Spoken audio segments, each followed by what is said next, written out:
মুসলমানদের বাঁচাও আল্লাহ রব্বুল আলামিন।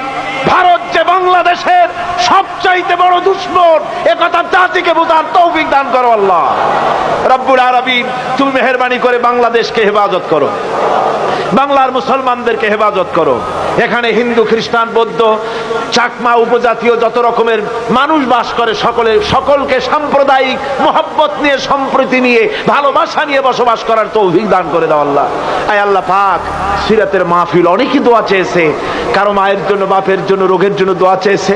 আল্লাহ যে যে ব্যাপারে দোয়া চেয়েছে তুমি প্রত্যেকের দোয়া কবুল করো আল্লাহ, প্রত্যেকের নেক নিয়ত কবুল করো আল্লাহ।